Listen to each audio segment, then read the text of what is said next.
Bonjour et bienvenue sur Sûreté 360 degrés. Imaginez la scène, vous êtes dans la rue.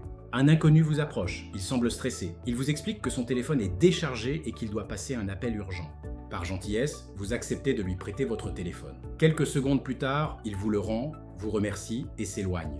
L'histoire semble banale. Pourtant, ce simple geste peut parfois vous exposer à des conséquences bien plus importantes que vous ne l'imaginez. Aujourd'hui, nous allons nous intéresser à un risque rarement évoqué, le risque juridique. Lorsque vous prêtez votre téléphone à une personne que vous ne connaissez pas, vous perdez temporairement le contrôle de l'usage qui est fait de votre ligne téléphonique.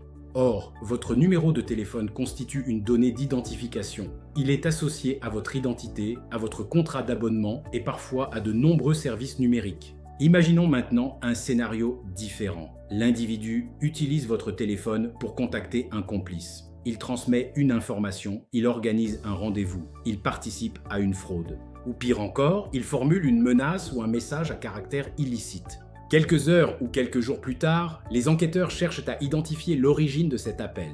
Le premier élément technique retrouvé sera naturellement le numéro utilisé, et ce numéro sera le vôtre. Soyons clairs, cela ne signifie pas que vous serez considéré automatiquement comme responsable. Mais cela signifie que vous pourriez devoir expliquer les circonstances dans lesquelles votre téléphone a été utilisé. Dans certaines situations, cela peut entraîner des vérifications, des auditions, des demandes d'explications, ou simplement une perte de temps et d'énergie pour démontrer votre bonne foi. La sûreté ne consiste pas à imaginer que tous les inconnus sont malveillants. La sûreté consiste à comprendre qu'un acte anodin peut parfois avoir des conséquences imprévues. Alors, faut-il refuser systématiquement? Pas nécessairement, mais il est préférable de conserver le contrôle.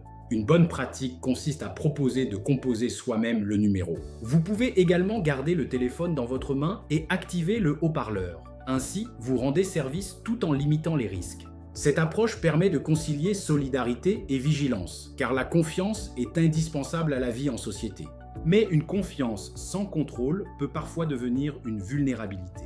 Je suis Jamal Kardi, analyste sûreté et résilience des organisations. Merci d'avoir suivi cette analyse sur Sûreté 360 degrés. Et vous, auriez-vous prêté votre téléphone dans cette situation? Partagez votre avis dans les commentaires.